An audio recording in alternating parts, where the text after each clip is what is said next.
عالمی پیغمبر صلی اللہ علیہ وسلم کی عالمی سیرت پر بات کرنا چاہتا ہوں۔ مولانا ابو بکر حنفی شیخو پوری فرماتے ہیں، حضور صلی اللہ علیہ وسلم خاتم المرسلین کی عالمگیر اور ہمت جہت نبوت زمین و زمان اور مکین و مقام پر محیط ہے۔ یہ رسالت اور قیامت تک کی انسانیت مسلمہ سیادت آپ صلی اللہ علیہ وسلم کی خصوصیت، امتیازات اور اعزازات میں سے ہے، جس کا تذکرہ کرتے ہوئے رب کریم نے فرمایا کہ محبوبانہ اور آشکارانہ انداز تخاطب سے آپ سے خطاب کیا، اور خود حضرت محمد صلی اللہ علیہ وسلم نے بھی جامع کلمات سے حق جل و مجدہ کی اس نعمت غیر مترکبہ کا اظہار فرمایا۔ آپ صلی اللہ علیہ وسلم کی نبوت کی طرح آپ کی سیرت بھی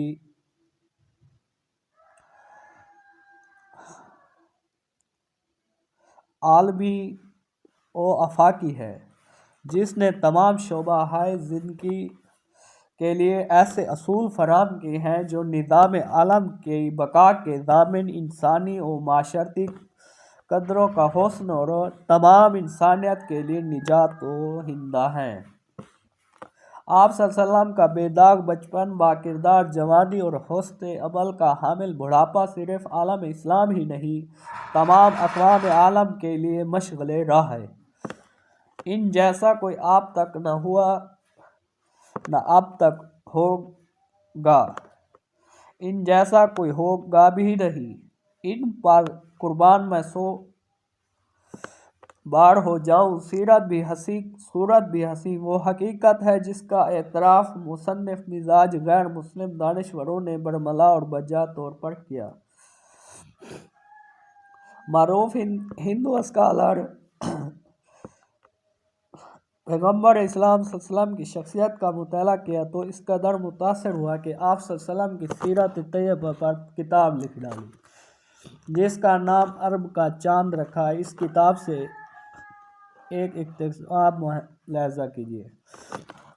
جہالت اور ضلالت کے مرکز اعظم جزیرہ نماء عرب کو کوہ فراں کی چوٹیوں سے ایک نور چمکا، جس نے دنیا کی حالت کو یکسر بدل دیا۔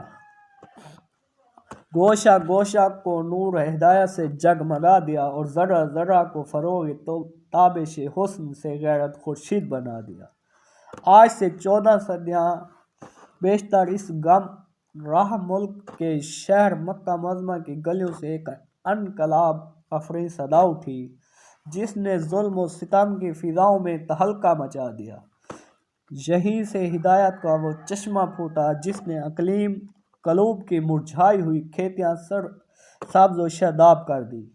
اس ریگستانی چمنستان میں روحانیت کا وہ پھول کھلا جس کی روح پرور مہک نے دہریت کی دماغ سوز بو سے گھرے ہوئے انسانوں کے مشام جان کو معطر و منور کر دیا۔ اس بے برگ و گیا صحرا کے تیرہ و طرف رافق سے ذلت و جہالت کی شب و دریج میں صداقت و حقانیت کا وہ مہتاب درخشاں طلوع ہوا، جس نے جہالت و باطل کی تاریکیوں کو دور کر کے ذرے ذرے کو اپنی ایمانی پاک روشنی سے جگمگا کر رشک بنا دیا۔ گویا ایک دفعہ پھر خزاں کی جگہ سعادت کی بہار آ گئی۔ حضرت صلی اللہ علیہ وسلم کی سیرت طیبہ کی جامعیت کا عالم یہ ہے کہ جہاں ایک امت کو خطاب کر کے ارشاد ہوا، لَقَدْ كَانَ لَكُمْ فِي رَسُولِ اللَّهِ أُسْوَةٌ حَسَنَةٌ،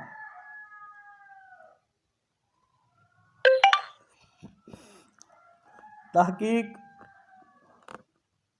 تمہارے لیے اللہ کے رسول کی ذات میں بہترین نمونہ ہے۔ وہیں انبیاء کرام علیہم صلوات و تسلیمات کے مقدس ترین گروہ اور افضل الخلائق ہستیوں کو مخاطب کر کے فرمایا گیا، آپ صلی اللہ علیہ وسلم کی اقتداء اور پیروی کا حکم دیا گیا۔ قرآن میں فرمایا، اور جب اللہ نے نبیوں سے عہد لیا کہ میں جو کچھ بھی تمہیں کتاب اور حکمت عطا کروں، پھر تمہارے پاس ایک رسول آ جائے گا جو اس چیز کی تصدیق کرنے والا ہے جو تمہارے پاس ہے، تو تم ضرور اس پر ایمان لاؤ گے اور ضرور اس کی مدد کرو گے۔ گویا آپ صلی اللہ علیہ وسلم کی ذات گرامی، مقتداؤں کی مقتدا، پیشواؤں کی پیشوا، رہنماؤں کی رہنما۔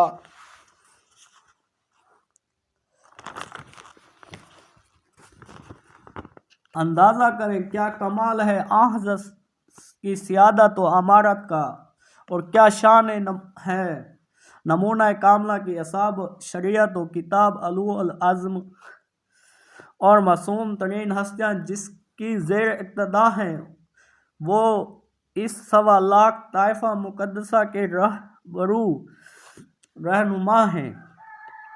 پیغمبر اسلام علیہ السلام کی عالمگیر اور تمام فطری تقاضوں کے عین مطابق سیرت کے بے شمار اسرار رموز میں سے ایک راز یہ ہے کہ آپ صلی اللہ علیہ وسلم نے جو دستور حیات امت کو دیا، اس محض اپنے بیان و فرمان اور وعظ و تقریر کے ذریعے ہی ان تک نہیں پہنچایا، بلکہ اس کا عملی نمونہ ان کے سامنے پیش کیا۔ احادیث طیبات میں اس کی بے شمار مثالیں موجود ہیں۔ صحابہ کرام رضوان اللہ تعالی علیہم اجمعین کو نماز کا طریقہ سکھاتے ہوئے فرمایا، نماز ایسے پڑھو جیسے مجھے پڑھتے ہوئے دیکھو۔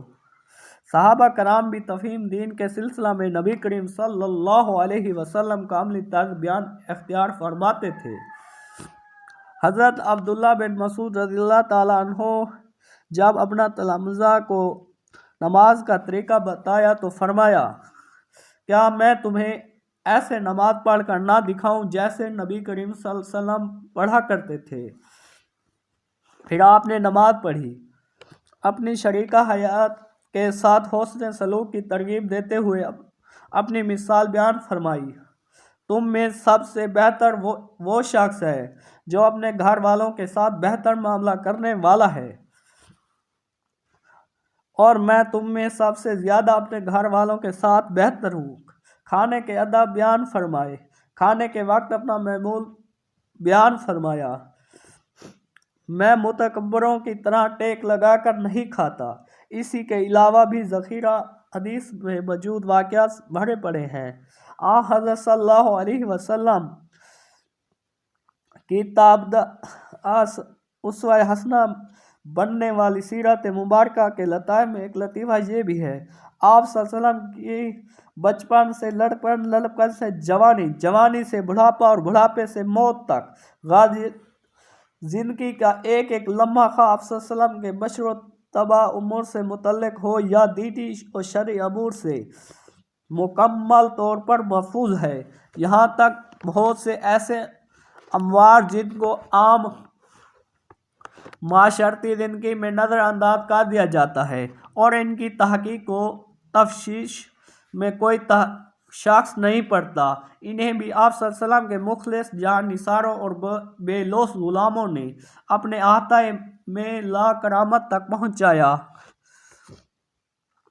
خادم رسول صلی اللہ علیہ وسلم حضرت انس رضی اللہ تعالیٰ عنہ آپ صلی اللہ علیہ وسلم کے سر اور داڑھی مبارک کے سفید بالوں کی تعداد بیان کرتے ہوئے ارشاد فرماتے ہیں، آپ صلی اللہ علیہ وسلم کی وفات اس حال میں ہوئی کہ آپ صلی اللہ علیہ وسلم کے سر اور ریش میں 20 بال بھی سفید نہیں تھے۔ غور فرمائیں، جس شخصیت کے سفید بالوں تک کی گنتی سے امت آشنا ہو، اس کی زندگی کا کوئی گوشہ امت کی نگاہوں سے اوجھل رہ سکتا ہے۔ اس طرح آپ صلی اللہ علیہ وسلم کے سرما اور تیل لگانے، کنگھا کرنے، جوتا پہننے، تبسم فرمانے، چلنے پھرنے اور اظہار مسرت و غم کے وقت آپ صلی اللہ علیہ وسلم کی کیفیت جیسے احوال صحابہ کرام نے نوٹ کر کے اگلی نسلوں تک منتقل کیے ہیں، جو عام طور پر کسی بھی شخصیت کے سوانح مرتب کرتے وقت ملحوظ نہیں رکھے جاتے۔